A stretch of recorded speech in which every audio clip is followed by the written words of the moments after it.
Nappy Dreamer. And I'm Kia Blaine. And we are the Melanin Mindset.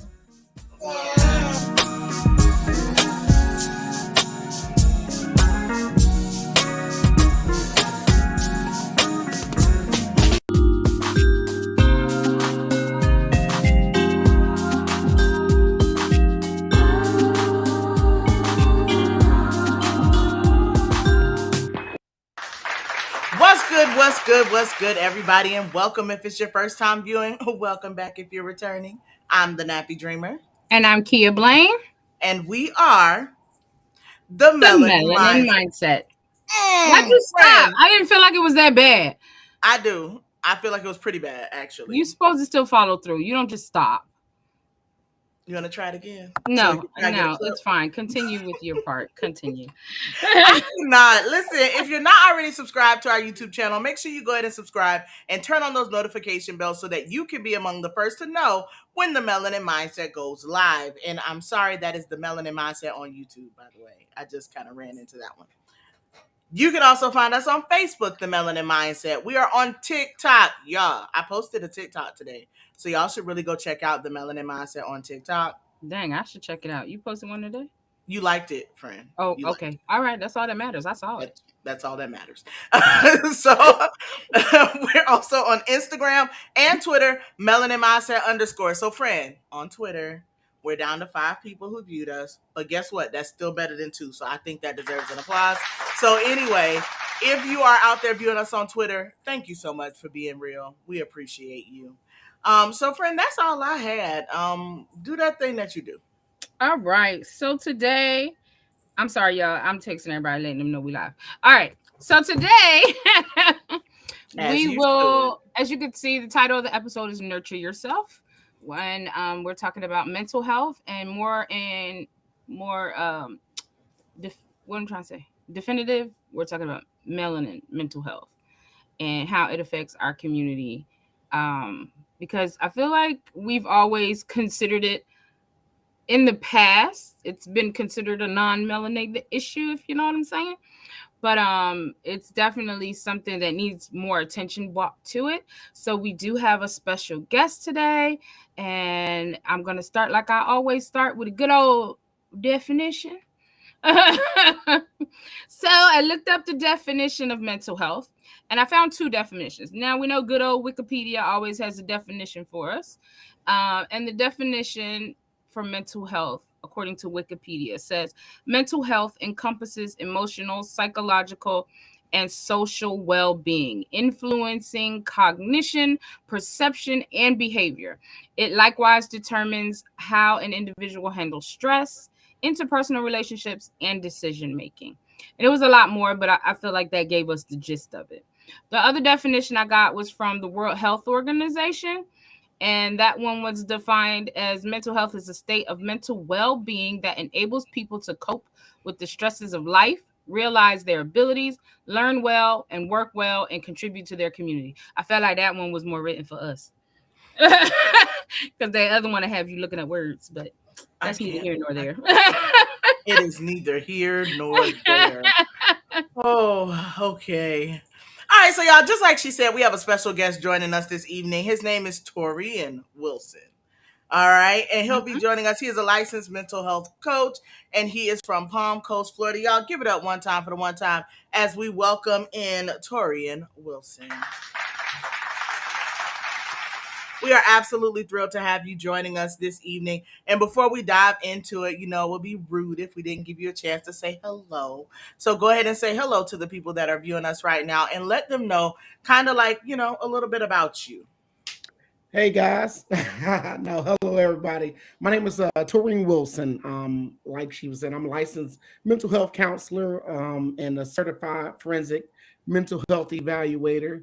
That's just a little bit about who I am. I'm originally from Crescent City, a small little town on the map in Florida, little county called Putnam County. But anyway, I reside currently in Palm Coast, Florida. Moved to the big city, No, but anyway, I'm ecstatic to be here on this particular platform to kind of share, information and knowledge, and to kind of get to know even the audience who I'm talking to. kind of want to reduce the stigma in mental health among people of color. There's this huge stigma associated when we talk about mental health. I'm glad you actually kind of defined that for us and gave us those particular definitions. Mental health, if you don't take care of your mental health, it's going to impact your physical health as well. And if you don't take care of your physical health, it certainly definitely impact your mental health. Absolutely. Now And I'm gonna throw a little shade real quick. And we know you from a small town if you said Palm Coast was the big city. oh I remember when boy, Palm Coast was dirt and trees. Yes, oh boy. yes, Mm-hmm. yes.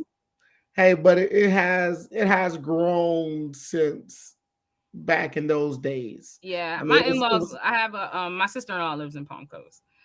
yeah. So yeah, it definitely has grown since when they first moved up there to what it is now. And Crescent City remained the same. So moving forward,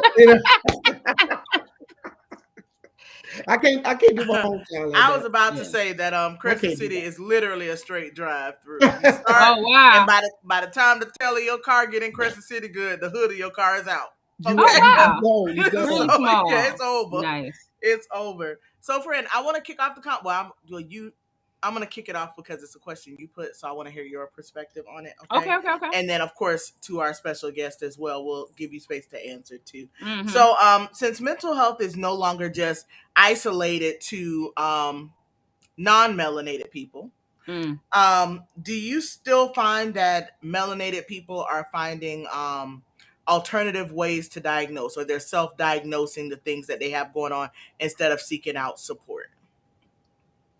Yeah. Absolutely. Yes. I know you was asking me that particular question. I know earlier when you said friend, we was talking about Kia, but I know you were referring that question She to. was asking both of us that time because I Okay. posed the question, but I never told her how I actually felt about it. Okay. I definitely want to hear your response.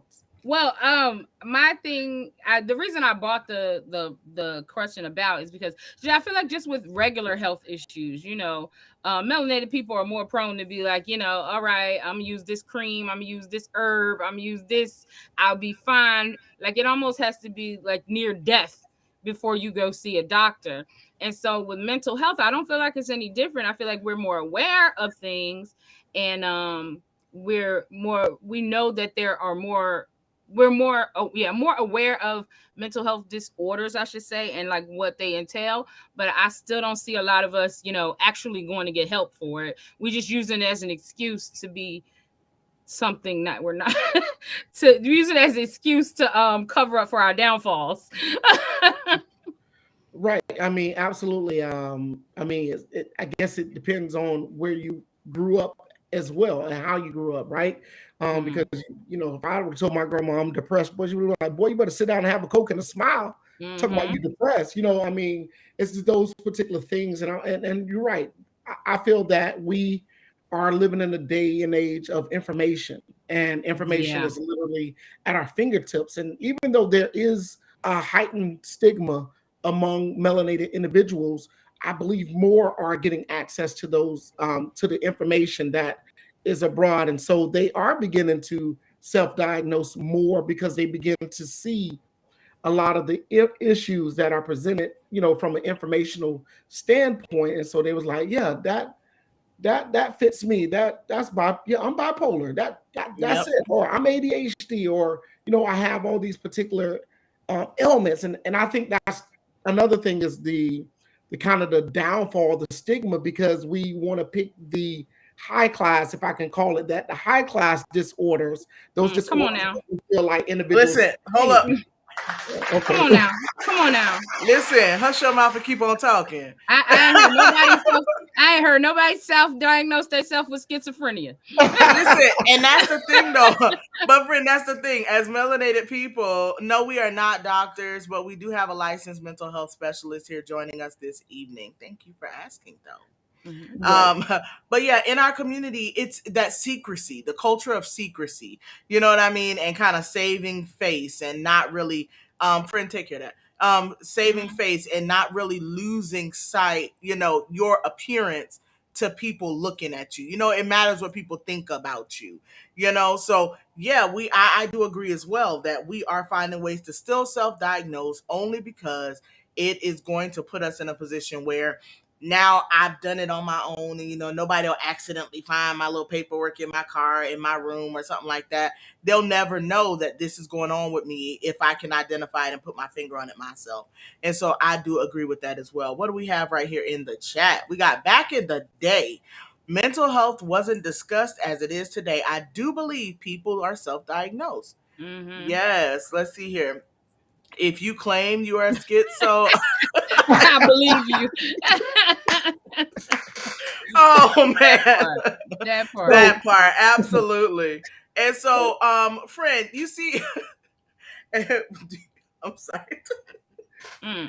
Go ahead, Frank. no, I I just was want. I read So that. what are what are you did kind of talk about what are some of the downfalls from that from people self-diagnosing? one. I like to kind of piggyback off of Nappy Dreamer there, where I think where she was going. A lot of times people look for those particular diagnoses, right? And then they like, well, I already diagnosed myself with that. That's the solution for me. That's what it is. That's my issue, and that's the solution. But the diagnosis is not the end result, right? Because Mhm. now there's treatment, and the downfall with self-diagnosis is people going around with the idea of having something and not really getting the right treatment for that particular issue, which that therefore may not even be that issue. That's one thing I stay away from, even from a medical standpoint. I stay away from researching because I may look at a symptom of something that I have that I don't really even have. You know what I mean? Like Mhm. it may be an Mhm. issue that's bigger than like, oh Lord, I'm gonna die or whatever the situation is. But it's important to kind of leave stuff up like that to the experts. And the other downfall is with self-diagnosis is people become self-reliant or self-treating, right? And they self-treat in many different ways that can be a negative situation. A lot of self-treatment looks like people, utilizing binge drinking, smoking, drugs, marijuana and different things like that, or taking medication that isn't prescribed to them, or Mhm. Oh, those we good particular for things. that.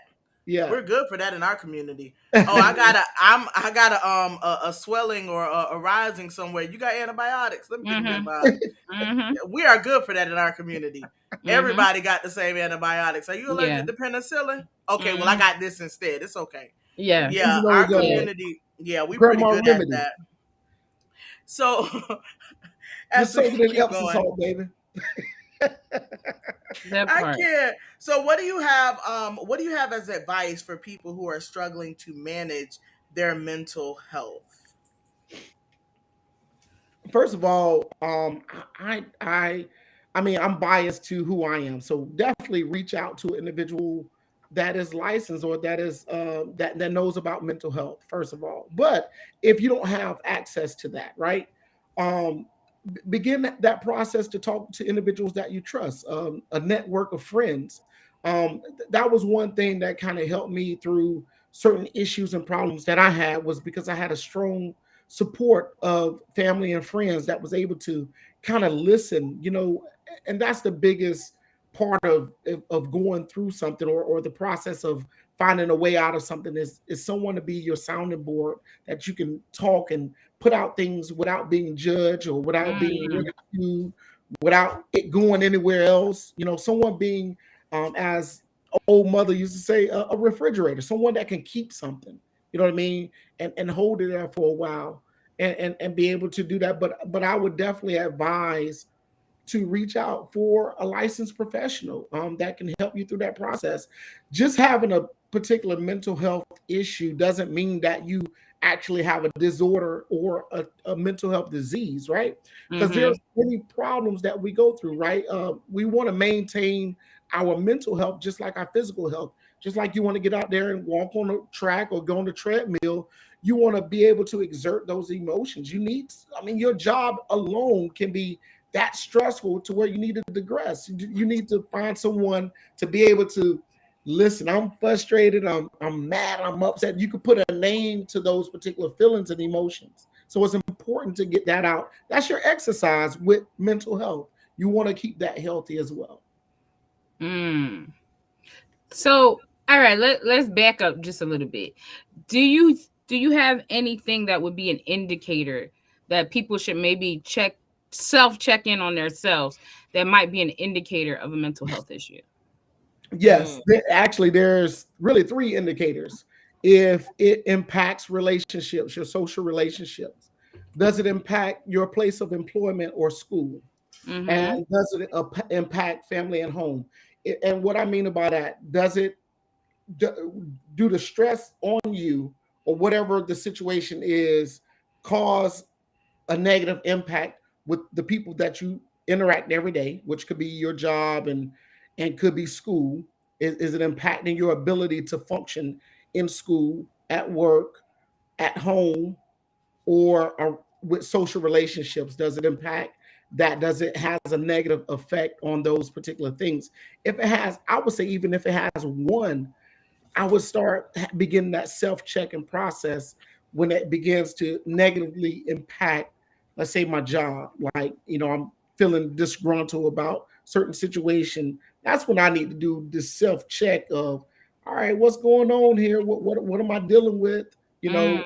Kind of things. But once it impacts all three, which we call those the three levels of functionality, once it impacts all three of those, then we look at a particular diagnosis that can coincide with what's going on with you. Huh. That was a good one. Girl, you You saw I know, put it over in the chat yeah, because yeah, yeah. I'm over here writing I'm notes like I'm in class. listen. I need it for I'm later. over here writing on the envelope that I just snatched from the corner of the desk. Listen, the problem is that I was scanning my space like Look, looking trying to looking see. for something. I'm like, dang, all the other time I be having all these devilish notebooks laying around, I ain't got nothing tonight. All right, so oh boy. So let's see. Oh, good evening, Aunt Mona. How you doing? How you doing? Yeah, Mona. So you said those are the ways that you can identify if somebody is experiencing a mental health issue.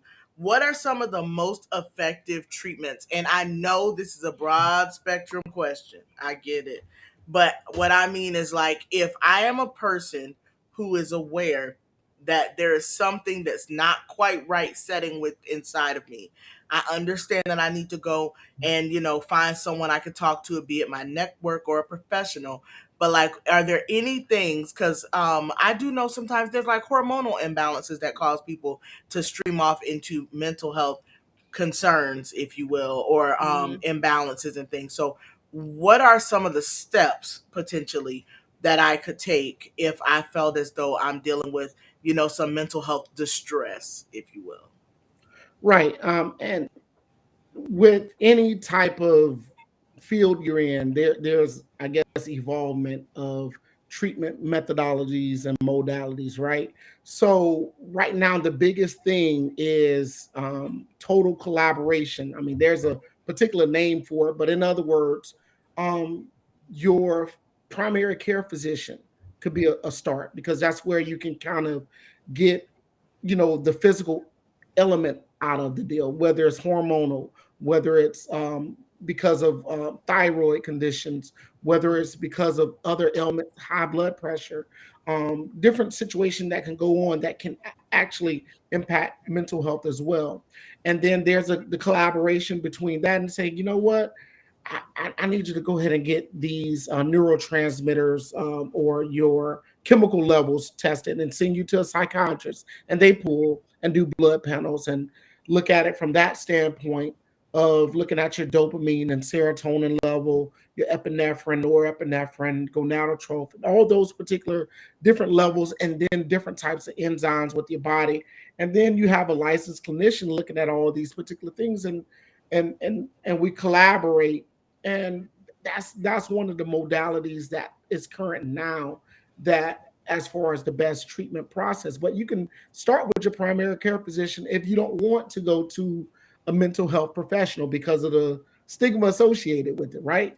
And then go to your primary care physician, and then they may refer you to those particular situations as well. Awesome, awesome. Thank you. So, to those that are viewing, I noticed we got some viewers out there.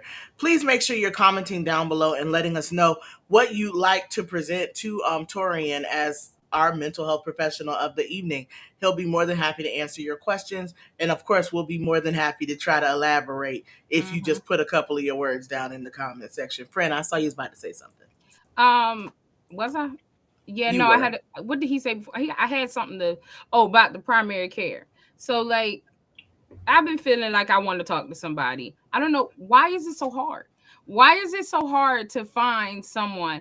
And see, I have 5 kids, a husband, a cat, a dog, and a turtle. And so me doing it from home is hard. So I was trying to find somewhere I can go in person.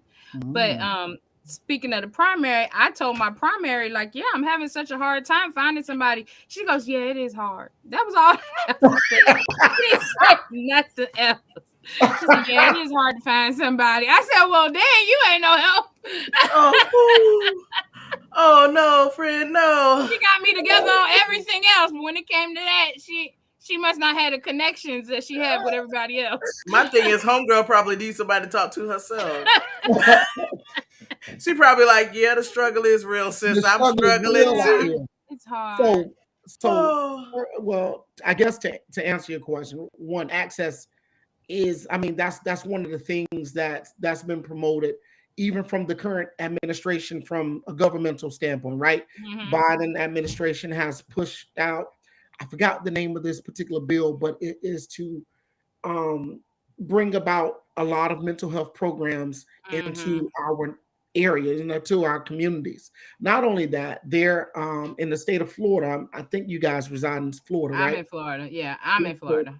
Okay, well, in the state of Florida, our previous governor actually, after the Marjorie Stoneman Douglas, I mean, they call it the Marjorie Stoneman Douglas Act, pushed a lot of money for mental health. So, in each one of our school districts, there should be monies that help with mental health counseling, especially for our children. You have licensed clinicians that are in the schools now Yeah. that provide Mm-hmm. those particular services to those parents that don't have the insurance or can't afford their copays. Then there's monies out there or dollars out there that will help support um, you, that if you just want to utilize your private insurance but can't afford the copay, there are some dollars out there to kind of help support Okay. with those copays. But that's from a school district standpoint. So the access is limited. But true enough, because of what happened with COVID, a lot of therapists are kind of just doing teletherapy. I mean, they open that door Mm-hmm. for us to where we strictly can do it. And a lot of them are saying, you know what? I like it. I like from the confines of my office that I don't have to have the overhead of having an office. I can Yeah. do it in a private space of my home and kind of capitalize on, more money that way. But there are quite a few therapists that I do know of that have both via telehealth and Mm-hmm. come into the office, which I'm seeing a lot more because that is a way of escape. Because like I do everything else at home, I just want to leave the house. I want to have that Mm-hmm. safe space to where I can have that conversation because sometimes at home you can't guarantee that you're going to have The the privacy of a privacy that you really conversation. Yeah. want. Someone can eavesdrop or someone busting in the room. You say you got 5 kids. I got 5 kids. I know how it is, and they just knock. Mm-hmm. Sometimes they Where? don't even knock. They just Where walk. is privacy? Where is privacy? It does not They walk exist. right in. Mm-hmm. Right in. So I oh get boy. that. Mm-hmm. So I mean, just continue to search. Yeah. That's the best I can tell you if you want that particular situation, or if you have to do telehealth. Um, I know there's I know this is a public library. There's a lot of people around, but I know in some public libraries there are private rooms to where you can rent out and go. Mm-hmm. I mean, and when I say rent out, they usually are free. You just document the Yeah. time You that just say I want to be in here from this time to this time. Yeah. yes, and And do it and there. sometimes Yeah, that's smart.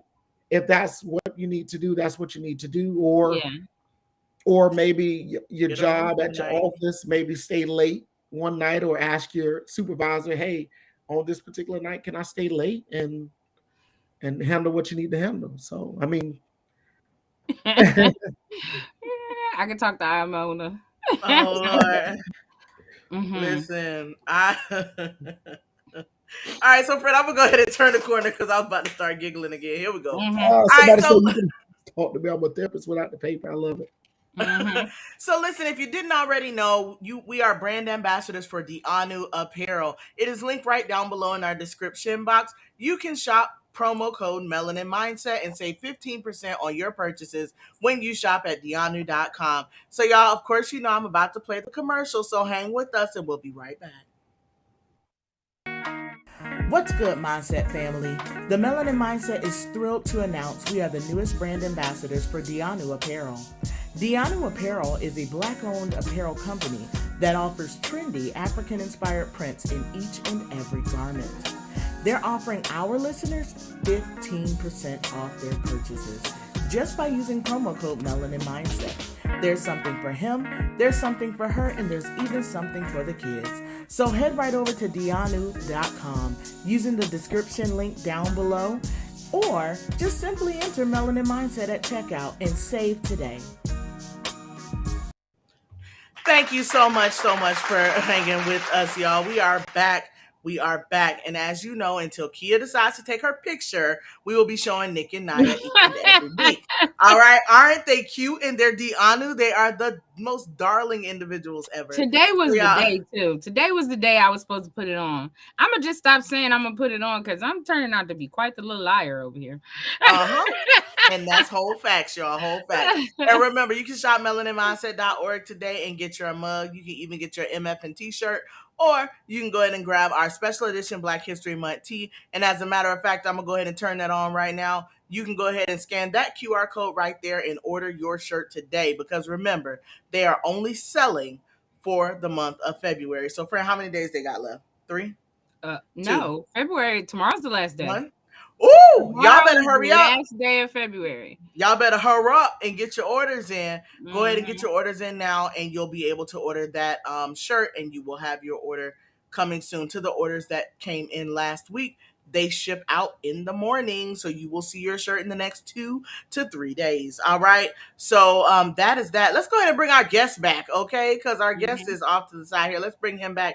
Y'all, one more time, give it up for our mental health specialist, Taurean Wilson. All right. So before we left, Aunt Mona said that Kia could talk to her. She don't have the papers, but she's a therapist without them. Okay. So, friend, did you have any questions on the tip of your tongue, or I think we could just take what Imona said and go into the next question. Oh, go ahead. How can friends and family best support someone with mental health issues? Oh man, that's a good question. I love it. Just continue to be sort of supportive and allow them to know that you're on the right track, to talk to someone, that is okay to deal with what you're going to. It's okay to not be okay. It is. It's okay to have these struggles, and it's okay to deal with them in this particular way, and support them to get the right help, right? Like, it's if someone broke their leg or broke their arm and it's out of, it's messed up, and we can all see that, we're going to kind of try to push and encourage them to go, hey, you need to go get that checked out. You need to go see that. Do you need me to take you there? Do you need me to watch your kids while you go there? Do you need me to, whatever? Do you need a safe space to be in, to be going back to your initial situation, maybe going to a neighbor house? Hey, listen, you can borrow my room for a minute, or, for the time being, and have your session going on there. And I promise you, it'll be quiet, So offering different things like that is a way of support. Hey, you might need help. Here, I'll pay for a session for you, or whatever the situation is. That's how we can all be supportive and encourage each other to see about what we're dealing with. You know what I mean? Like, many things. I mean, after COVID, a lot of situations happen with us. So we need to kind of check in on ourselves mentally. It's important. Yeah. Agreed. Go ahead. Go ahead. No, I was going to ask a contrary question to what you said, so I want to let you get your thought out first. No, I didn't have a thought. Go ahead. Okay, so contrary to her question, where she said, "What can family do to help?" How would you advise someone to deal with a family member who, when they express that there's something that has them in distress, and the family member takes it as a personal attack? Like, how would you advise somebody to kind of navigate through that? Like I would say with anybody, first of all, you got to figure out if you have what I call buy-in. Can you talk to that person in that regard on that particular level? Do they accept you for who you are? Because sometimes we have, no offense, Mm, we have those kin folks that we don't want to hear nothing from. To be honest, right? You can't tell me nothing, and and it is offensive from that standpoint. But if you have buy-in with that individual, always meet a person where they are. you yeah. know in this phase, what we call stages of change, right? There's like 6 stages. The first stage is always that apprehensive or stage of resistance or contemplation stage, right? It's that stage to where they're thinking about it. They know that these particular things going on, but they're not quite there yet, ready to make that initial change. And then there's the resistance stage that we have, is that stage to where they know something's going on, but they don't want to do anything about it, right? So you always meet them where they are. You kind of connect with where they are. Okay, I understand. You don't want to move now. Okay.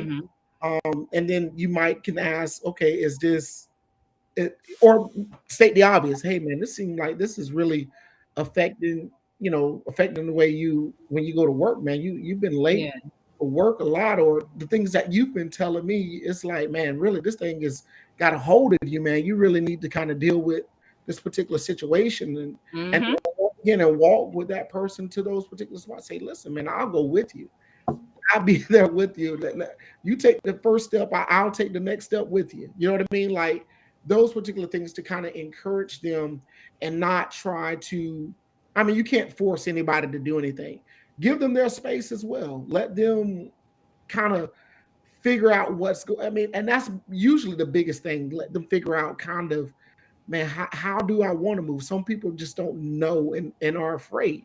And it's okay to be afraid once again, because they don't want to explore what's going on inside them because they might be afraid of what's coming out. Mm-hmm.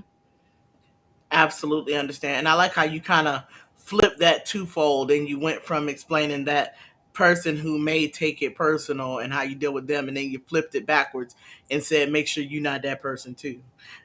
So it's important to make sure that we are also not that person. Don't Right. it, And their also, issues may need some time sometimes. Go ahead, I'm sorry. and also, no, I was cutting you off, and also Mm-hmm. not thinking that because we see an issue with this person that they even recognize the issue. Case in point, right? Y'all ever seen the soloist, right? With Jamie Foxx, Robert Downey Yes. Jr., right? Jamie Mm-hmm. Foxx, I mean, as the soloist was actually diagnosed with schizophrenia, right? Mm-hmm. So Robert Downey Jr. whole purpose in that movie was to change Jamie Foxx environment because he was a homeless person and he felt like this was an amazing musician, was at Juilliard. So I need to put him in this nice hotel and nice room and give him all the essential that he needs to have a successful life in Robert Downey Jr. mind. Jamie Foxx tore up that place or whatever and escaped, and he couldn't deal with that particular situation. He was fine in the environment where he is. And Mm-hmm. sometimes people are fine with where they are. That's their reality, and that's what they have accepted as their reality. And sometimes we have to look from their lens and not necessarily ours and try to Mm-hmm. force things on others as well. So Mm. sometimes their abnormal to us is their actual normal, and that's their particular lifestyle. Mm. You Oh better be man, dropping that's these gems. serious. That part, Mm-mm. friend, I'm still scanning the room like I don't have nothing nowhere to write with. Like Luckily, you can always come back and rewatch the playback. that part. Listen, I'm gonna have my notepad work. Oh no, let me not say that on Beyonce's internet. Yeah, don't say Um, no. that. Okay. um, trauma. Um, Mm, Hmm.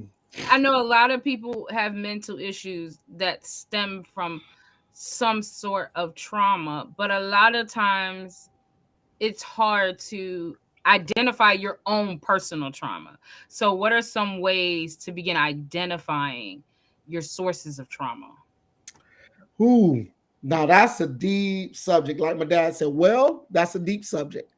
So So, I mean, trauma is definitely real and one of the key factors with regards to mental health issues, right? I used to say trauma was the premise of mental health issues, but Mm. I stood corrected in the conversation. But I was like, in essence, still trauma can It be, can, but it's yeah, sometimes yeah, it's not always the right, case. right, right. Mm-hmm. So recognizing your own trauma, first start off with triggers. What are those Mm. particular triggers? What are those things or those elements around you that causes you to, I guess, go back to that place? You know, Mm-hmm. triggers can be sounds. It can be things that you've seen, and one of the biggest things or our senses that's related to trauma, which most people don't realize, is the sense of smell. You smell something, it can take you.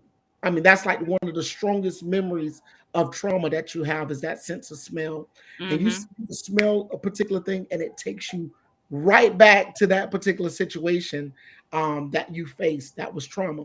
So now many people think trauma is just a particular event, but trauma is actually a response or how we respond to a particular event, right? Because what may be traumatizing to me may not be traumatizing to you. And that's how you have Mm. to look at trauma because my experience of trauma is how I respond to it and not so much the event itself. I've been in a few car accidents. To some, that might be traumatizing to others, right? Mm-hmm. And that may not be my trauma or my triggering situation. So within that is understanding what trauma truly is.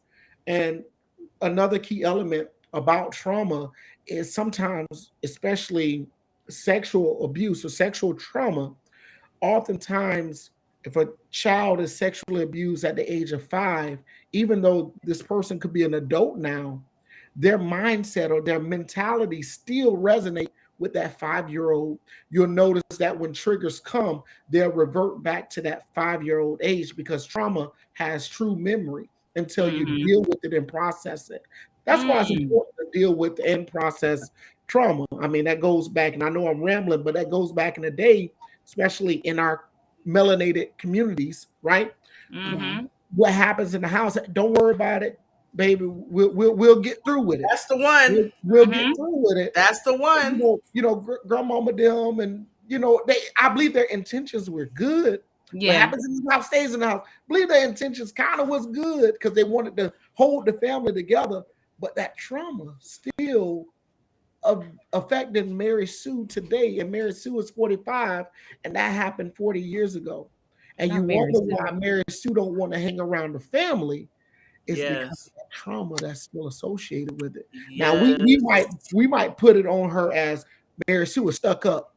Mary Sue thinks she better than us. Mary Sue, she bougie, or we can stigmatize her and ostracize her and put her out, but we don't understand her trauma that's Mm-hmm. Mm. associated with her being who she is. Seeing how they are. Oh. Right. And trauma Right. can also trauma and environmental factors or homes and families actually can develop personality disorders from those particular things, right? We talk about narcissistic individuals, we talk about histrionic personality disorders, we talk about all these borderline personality disorders, antisocial. Mm. A lot of those disorders come from how the family dynamic function or how the family embedded these personality disorders, right? Mm-hmm. A narcissistic personality disorder, if you have a narcissist in your family and they can actually create a borderline personality disorder individual based upon Mm. how they treat and raise their children. So I mean Mm. Wow. that's a whole nother situation right there. Listen, Yeah. friend, that's a Yeah. woo. Yeah. Woo. All Yeah. right, so on the coattails of trauma, I told my friend I was going to share this fun fact this week as we close out Black History Month and we talk about generational trauma. Okay, Mm-hmm. so I'm just going to give you all a historical fun fact, which is: have you ever seen somebody And I'm gonna say primarily melanated, y'all. This one is for the melanated people. I've only ever seen a melanated person do what you about to say. Same. So have you ever seen a melanated person like bust out laughing and then just take off running before they start laughing? And then they laugh over there and then they run back. I know we've all seen it. When it's real funny and they gotta take off running while they laugh. I was about to say, you know what we talking about. They're Mm-hmm. like when it's so funny you have to take off laughing, or you see somebody just fall on the couch and cover their face with a pillow and be laughing, like laughing Mm-hmm. real hard when it's funny. That term is called a barrel of laughs, right? And do you know the origin of that behavior? And I know we don't know where it came from because none of us, like everybody I've seen respond or react to this fact, they're just like, "Are you kidding?" And I'm like, "No, not even a little Mm-hmm. bit." So back in the days of slavery, it was borderline a crime, that was unto punishment for a slave to laugh. So the slaves would either dismiss themselves from the space and go laugh somewhere else, or they would stick their head down into a barrel to release the laugh to avoid getting into trouble. So those behaviors are actually generational behaviors that have followed us all the way down. And that behavior was simply birthed from them not being allowed to laugh in the presence of their masters or Mm. even be found by any person who was non-melanated to be laughing or really having a good time. You get what I'm Yeah. saying? So it's like, really think about it. It's like, it's crazy because like she said, I've only ever seen I've a only ever seen melanated it too. person do it. I've never seen I anybody have else a do it. coworker that if it was funny, after she hits you from laughing, she gonna run across the room. She runs across the room. She fall on the floor. She cover her face. She do all the above. Lord, her ancestors must be from hither, thither, and yon, Yes. girl. Cause she doing all of them. Yes, she will do all. Let it be real funny. Yes, she falling Oh all out man. and running. But it's like, it's hilarious to really think about it, but at the same time to think that that behavior has followed us for so long, that even though right now it's a subconscious behavior, it's something you don't even think twice about doing. You just take off running laughing. Like, I bet you Mhm. that person cannot stop themselves when it's funny enough. I bet you they can't stop themselves. So that's my little last minute Black History fun fact, which was not that fun, but still, Yeah. I before we mean, like, close out even Black like History sometimes when Month. something happens that's funny and you're afraid you might offend somebody by laughing, you know how many times I'll be like, you know what, I'm leaving now. Because it'd be like, if I start laughing, some people might get their feelings hurt. I'm just gonna Right. excuse myself. But on the flip side, I know we're talking about mental health, but on the flip side, if we really, really think about it, as melanated individuals, we're generally the ones concerned about offending somebody when we say a thing. No, absolutely. Let that marinate. Mm-hmm. So let me see, what was the next thing here. I feel like he was really just flowing in and of him in and on his own. So what are some of the warning signs that we could be looking for when it comes down to mental health concerns, or what A are some of the crisis, morning like crisis? There a we go, mental mental health health crisis. crisis. So, in ourselves or in others? Both. Both. Both. Okay, so I deal with children a lot. Um, one of and this applies to adults as well. Some of the warning signs when you begin to separate yourself from the things you love and not replacing them with new things. So, say for instance, Mm. let's talk about a kid. If they are a basketball star or they just love basketball, and all of a sudden they don't want to play basketball anymore. They quit basketball, but they don't want to do anything else. They don't want to do basketball. They don't want to do nothing. They're not replacing basketball with track. They're not replacing basketball with football. They just don't want to do anything else, right? Mm. Those particular things when you find yourself separating. Another one, when you become even more isolated. I would say, I know we tend to I know me, I tend to like the dark a lot because it's easy on the eyes. But when you find yourself isolated, still in the dark, in these dark places, but still can't get sleep, or you get in too much sleep and you're still tired, um, those particular things are telltale signs, or you become anxious and worried, or you're changing appetite, right? Either you're eating too much now or you're eating too less. Those particular things, your sleeping patterns, those changes. I mean, those are. I mean, there's a lot more. Uh, you become so irritable. Everything gets on your nerves. Everything agitates you. You get upset from the smallest things. I mean, the smallest things takes you all the way to 38 hot. You know what I mean? Like it could be someone didn't lock the door or whatever, stepped over your foot, or Or all the something protein shakes wasn't facing in the right direction. something something that's I something really thought we disproportionate. grew past that, friend. Friend, you was mad. Well, I do talk to somebody, so okay, Yeah, I know I'm not all together. I'm done. And I'm okay with that, okay? when it's disproportionate to what it calls for. Oftentimes you will see kids or children, they would just refrain from doing anything. But go ahead. I see you got something going on there. No, it's the fact that Aunt Mona called me her niece and her brother's her, oldest child. her brother's His comments, sometimes the comment section gets us. Go ahead, I apologize. I was not I don't mean We to have read a the comments. question. We got a question in the comments. Yo, I Oh, like that. I know that dude there. I know that fella right I'm there. well, getting go ready to ahead say, and you can read it and take it from It here. says, matter of fact, you might want this guy to be on your next show, next episode. We love a good networking moment. Please Yes, plug us in. this is good. I love this question. It says, how do you distinguish between the need for counseling versus ABA services? ABA is applied behavior analysis. Okay. So the differentiate between is counseling is more appropriate for cognition for those individuals that having issues with expression of thoughts and feelings, because in counseling we believe in the triangle of cognitive to behavior therapy, that emotions impacts thoughts and thoughts impacts behaviors. So if I can change your way of thinking, I can totally change how you operate or your behaviors. Applied behavior analysis is simply a behavior modification form. I'm not a behavior analyst or a behavior specialist, but in applied behavior, you're looking at the functionality of the behavior. What is the pretense or the antecedents? What causes the behaviors?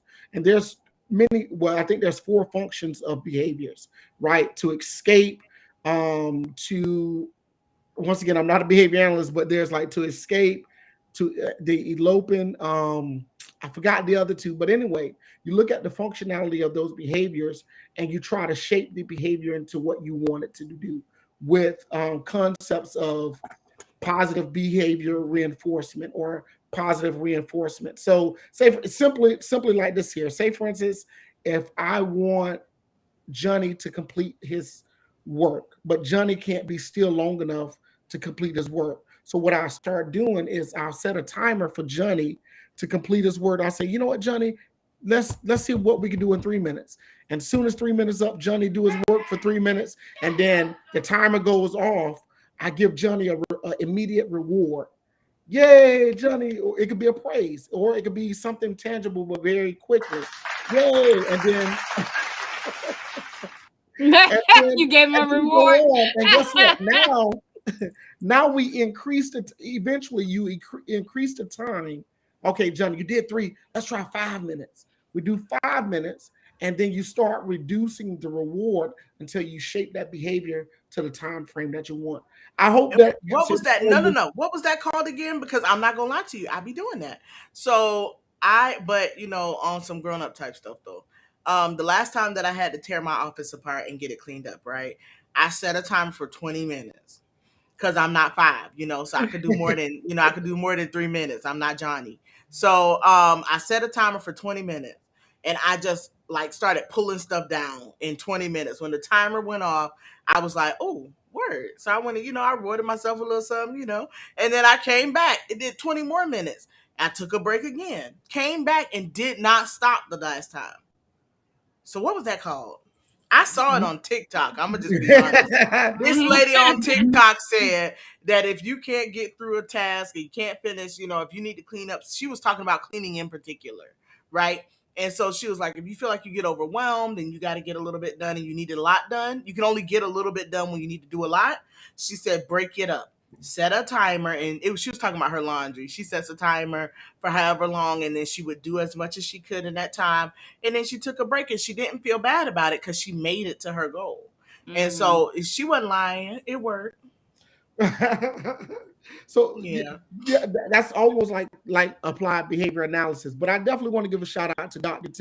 Timothy King. I know he just put his name Tim King, but he's Dr. Timothy King. Um, he's like a behavior czar guru. Oh, okay. So if you want, especially a good topic would be parental engagement into our schools, how to get effective parental engagement into schools, especially within the melanated community. I mean, tons of topics dealing with discipline in our schools, how discipline versus punishment, and understanding those particular dynamics. Um, I can give you the information, get you connected with this phenomenal gentleman on this platform. It'll be amazing, I promise you. Okay. Awesome. Awesome. All right. Well, I'm going to ask one more question, friend, and then we're going to go ahead and give him some space on the floor to kind of Okay. tell the people how they can plug in. Did you have one of these questions where you felt like they really spoke to your spirit? I feel like we asked all the ones I felt like really spoke to. I was kind of thinking to end on the techniques to manage, or Yep, that's where I was headed. yeah. Okay. Yeah. So, Torian, last question is, what techniques can people use to manage their stress levels? Okay, so a couple of techniques that I like to use is mindfulness, right? Especially dealing with stress and anxiety. Even me personally, right? Because as counselors, we need counselors too, right? I need someone to be able to talk to de-escalate my own self because of vicarious trauma, right? Because if I'm counseling another individual and they tell me a lot of things, I'm all into it. So that trauma could impact me and cause trauma as well. So I need someone to talk to, or I need to practice what I preach. So mindfulness, being able to meditate, listen to some serene music and breathe. Work on the different breathing strategies. There's flower breathing. There's the 10 steps in breathing. There's many things you can actually. Now, those are some of the positive things that you can Google in meditation. Yoga is another thing. I wouldn't. I mean, it's good, but I don't think I'm ever going to go back to that ever again. It's hot Mm, yoga. I don't know if y'all mm. ever do hot yoga. Uh, Hot. I've never done yoga. I don't particularly like heat, so it never was anything I would appealing say to me. it's good, especially in the wintertime. You in there is it's up to almost 90 degrees or whatever. You're doing yoga, and then the cool down is the nice spot. If you like peppermint, I love the smell of peppermint, but the cool peppermint on your forehead and you're doing Ooh. meditation at the, I mean, it's coming. It's coming Huh. after all that, those different slow, long poses and stuff for an hour, and then you calm down. Oh man, it's beautiful. But I probably won't do it again because I'm a healthy individual, and heat we don't get along. But anyway, Oh, so I can't deal. All right, so we want to once again thank you so much for joining us this evening. We absolutely enjoyed every moment of your time. We really do thank you for our carving out an hour. Lord, I keep cutting off letters in the words I'm trying to say. What is happening? Mm-hmm. We really do appreciate you ironing out the time to just come in and be with us and sit with us and kind of just go through some questions and discuss mental health in the melanated community with us this evening. Once again, thank you so much for that. So I want to go ahead and open up the floor for you and give you just a few moments to share with our viewers how they can connect with you and maybe a little bit about the type of work that you are doing. okay, yes. Once again, I'm a licensed mental health counselor. I do work for a school district here in the school district here in Palm Coast, providing services to our students here, and as well as I have a private practice where I provide services after hours to families and couples and individuals. And even within my private practice, I do a lot of presentations. I speak about mental health and a lot of mental health topics. And also, I do forensic evaluation, which is another field that I dove into, which is an awesome field to where I do these particular evaluations for risk of violence and competency to stand trial. And I haven't delved into the custody cases yet, but that's something that I am looking into to doing as well.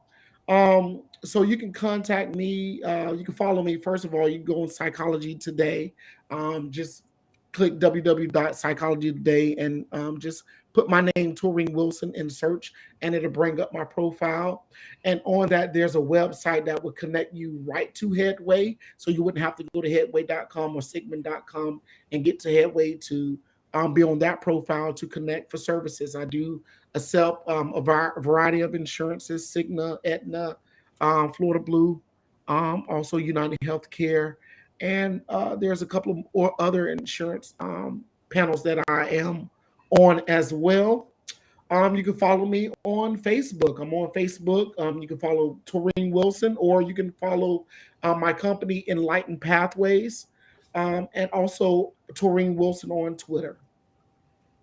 Awesome. Thank you so much once again for joining us this evening. Listen, if you want to connect with Taurean Wilson, his links are down below as well. We have linked Facebook, Headway, and Psychology Today. It'll take you directly to his page, so no questions asked. Y'all go and get you some help, okay? So make sure that you all are plugged in with us as well. If you haven't already, share tonight's episode with somebody you care about. And if you are not subscribed, like, what even are you doing with your life? We absolutely love you. Would you like to give them a word of encouragement for the week as we close out today? Experience, embrace, and empower. So experience what you're going through, embrace it, hold on to it, and then empower yourself to know that you're going to make it. Awesome. That was Wow. wonderful. So our final applause for the evening goes to you. And we thank you once again for joining. Y'all, thank you so much for viewing, y'all. I'm good. Friend, you straight? Yes. All right, we out, y'all.